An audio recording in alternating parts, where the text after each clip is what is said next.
నమస్తే, welcome to our channel. నేను మెసిరి.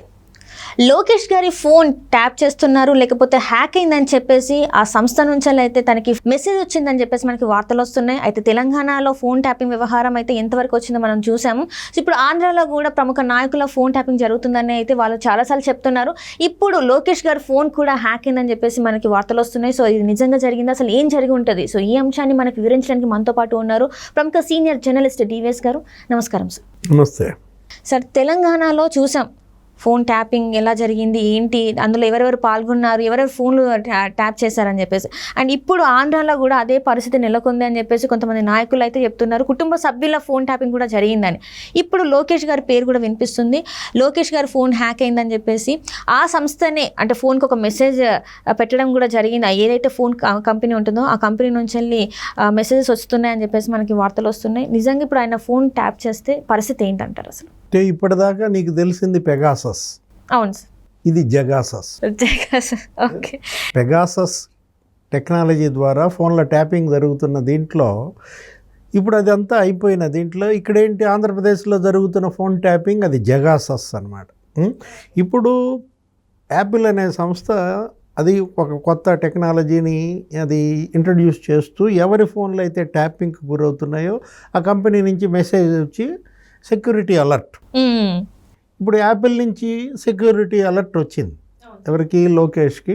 మీ phone tap అవుతుంది, మీరు జాగ్రత్తగా ఉండాలా, మరి దాన్ని ఎలా మీరు ఓవర్కమ్ చేసుకుంటారో చూడండి అన్నట్టుగా టెక్నాలజికల్గా సెక్యూరిటీ అలర్ట్ వచ్చిన దీంట్లో ఇవాళ మరి లోకేష్ ఫోన్ ట్యాపింగ్ అంటే లోకేష్ అక్కడ స్టార్ క్యాంపెయినర్, తెలుగుదేశం పార్టీ జాతీయ ప్రధాన కార్యదర్శిగా ఇవాళ రేపటి ఎన్నికల్లో అభ్యర్థుల ఎంపికలో కావచ్చు, లేదు ప్రచారంలో కావచ్చు, రేపటి ప్రతి వ్యూహాల్లో పోలింగ్ దాకా కూడా ప్రధాన శక్తి ఎవరు?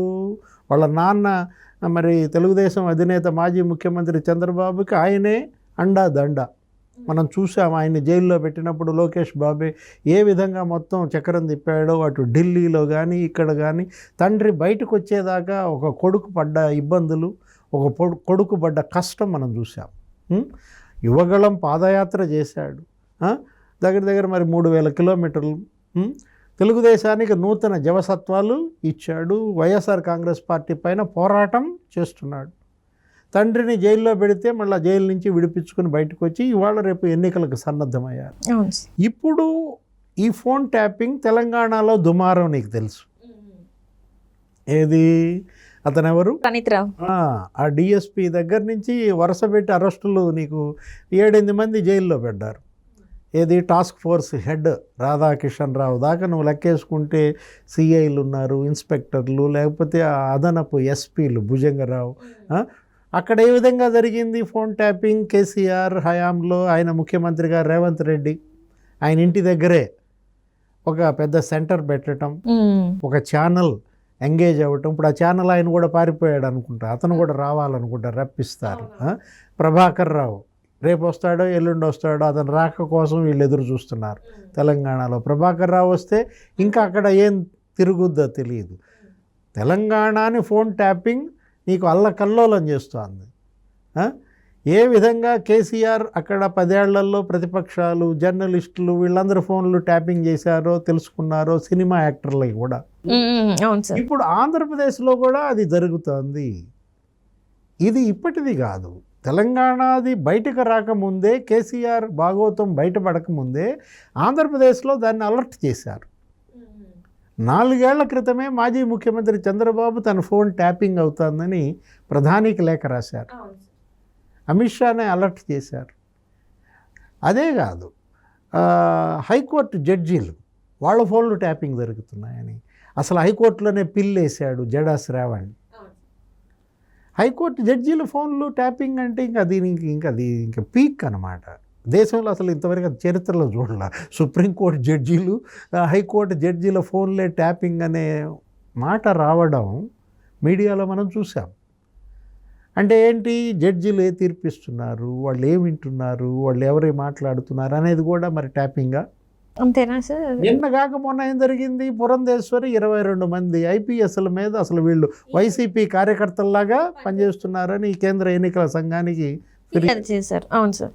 దానిపైన నివేదిక కోరింది సిఈసి, ఇక్కడ ఉన్నటువంటి స్టేట్ ఎలక్షన్ కమిషన్. ఆ సిఈఓ ముఖేష్ కుమార్ మీనా ఇవాళ రేపో రిపోర్ట్ పంపిస్తాడు. అందులో ప్రధాన అభియోగం పురంధేశ్వరి కూడా ట్యాపింగ్ మీదే. ఆంధ్రప్రదేశ్లో జగన్మోహన్ రెడ్డి ప్రభుత్వం ఫోన్ ట్యాపింగ్ చేస్తోంది.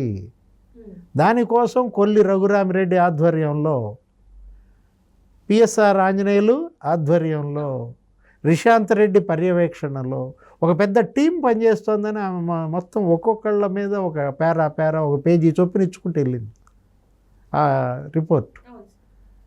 దానిపైన మరి ఉన్నత స్థాయి విచారణ జరపాలి, దోషులను శిక్షించాలి. ఫోన్ ట్యాపింగ్ అనేది తీవ్రమైన నేరం. ఇప్పుడు మరి ఇక్కడ ఎలా అయితే రేవంత్ రెడ్డి ఇంటి పక్కనే ఒక సెంటర్ పెట్టారో, ఒక 17 మంది సిబ్బంది, ఒక 40 కంప్యూటర్లు, హార్డ్ డిస్కులు, నీకు విన్నావు కదా ఏది తెలంగాణ ప్రణీత్ రావు ఎపిసోడు, కరెక్ట్గా రిజల్ట్ వచ్చిన రోజే ఏం చేశాడు, అన్ని హార్డ్ డిస్క్లను మాయం చేశారు, పెండలను మాయం చేశారు, కొన్నేమో మూసీ నదిలో వేశారు, కొన్నేమో ఫారెస్ట్లో తీసుకెళ్ళి పడేశారు. చివరికి అల్యూమినియం పొడి దొరికింది. అల్యూమినియం పొడి పట్టుకుంది. అల్యూమినియం పొడి పట్టుకుని దుమ్ము దులిపింది అనమాట. దుమ్ము దులిపేసరికి ప్రణీత్ రావు ఎక్కడ పడేశాడు, ఎక్కడ కాల్ చేశాడు అన్నీ చెప్పాడు కదా. రాధాకిషన్ రావు కూడా చెప్పాడంట. చివరికి ఏం జరిగింది, ఏదో గెస్ట్ హౌస్లో భుజంగరావు మకాం వేసి అక్కడ నవీన్ రావు బీఆర్ఎస్ ఎమ్మెల్సీ గెస్ట్ హౌస్, వీటన్నిటికీ కూడా వీళ్ళ కార్యకలాపాలన్నిటికీ కూడా ఒక వేదికగా మారిందని, ఈ బ్లాక్ మెయిలింగ్, ఈ బెదిరింపులు, రియల్ ఎస్టేట్ వ్యాపారస్తుల్ని, సినిమా యాక్టర్లని వసూళ్ళు, డబ్బులు వాళ్ళ వాహనాల్లోనే తరలించడం, బీజేపీ వాళ్ళ డబ్బులు పట్టుకోవటం, కాంగ్రెస్ వాళ్ళ డబ్బులు పట్టుకోవటం, బీఆర్ఎస్ వాళ్ళ డబ్బులేమో వీళ్ళ వెహికల్స్లోనే తీసుకువెళ్ళడం. సేమ్ ఎపిసోడ్ ఆంధ్రాలో కూడా రిపీట్ అయిందా? ఆంధ్రాలో జగన్మోహన్ రెడ్డి ప్రభుత్వం ఎక్కడ సెంటర్ పెట్టిందంటావు? ప్రశ్నలు, ప్రజల్లో వస్తున్న ప్రశ్నలు. కరకట్ట మీద సెంటర్ పెట్టిందా? చంద్రబాబు ఇంటికి దగ్గరలో ఉండాలి కదా. మరి ఇప్పుడు ఇవాళ లోకేష్ బాబు మరి ట్యాపింగ్ అని చెప్పి అలర్ట్ వచ్చిందంటే ఉండవల్లిలో ఎక్కడ సెంటర్ పెట్టారు? మరి అక్కడ ఉన్నటువంటి ప్రణీత్ రావు ఎవరు? ఇక్కడ ఆంధ్ర ప్రణీత్ రావు ఎవరు అనేది క్వశ్చన్ మార్క్. ఇక్కడ ప్రణీత్ రావు పాత్ర అక్కడ ఎవరు పోషించారు? ఎవరో ఒకళ్ళు ఉండాలి కదా. టెక్నాలజీలో మంచి నిష్ణాతుడిని ఎవరిని పెట్టుకున్నారు? ఈ జగాసస్ ఏంటి? పెగాసస్ దేవుడికి ఎరుగు. ఇప్పుడు జగాసస్ బయటపడాలన్నమాట. అక్కడ రాధాకిషన్ రావు పాత్ర ఎవరిది? భుజంగరావు పాత్ర ఎవరిది? ఇవన్నీ బయటికి రావాలంటే ప్రభుత్వం మారాలి. రేపు పొద్దున కనుక ఎన్నికల్లో ప్రజలంతా అవుట్ రైట్గా తెలుగుదేశం, జనసేన, బీజేపీని గెలిపించారనుకో, మళ్ళా ముఖ్యమంత్రి చంద్రబాబు అయ్యాడనుకో, అంతా బయటకు వస్తుంది. ఎవరు అక్కడ ఏంటనేది బయటకు వస్తుంది. ఎవరు ఫోన్ ట్యాపింగ్లో ఎవరెవరు చేశారనేది కూడా బయటకు వస్తుంది. అంటే ఈ అవినీతి ఎవరైతే మాట్లాడుతున్నారో ఇవందరూ కూడా బయటకు వచ్చే అవకాశం ఉందంటారా సార్? జైళ్ళకి వెళ్ళాలి కదా. ఇక్కడ ఎలా అయితే జైళ్ళకి వెళ్ళారో వాళ్ళు కూడా జైళ్ళకి వెళ్ళటానికి సిద్ధంగా ఉండాలి. అంటే ఇక్కడ సార్ జగన్మోహన్ రెడ్డి గారి బెయిల్ కూడా మరి క్యాన్సిల్ అయ్యే అవకాశం ఉందంటారా? అంతే కదా. అప్పుడు అది ఇక అతను వన్స్ ఓడిపోతే జగన్మోహన్ రెడ్డి ఇంకా ఏం జరుగుద్ది? ఇప్పటిదాకా ఆయన్ని కాపాడింది పవర్, అధికారం అండతో ఆయన కోర్టులో వాయిదాలు తప్పించుకుంటూ వచ్చారు. డే టు డే ఎంక్వైరీ జరగకుండా తప్పించుకుంటూ వచ్చారు.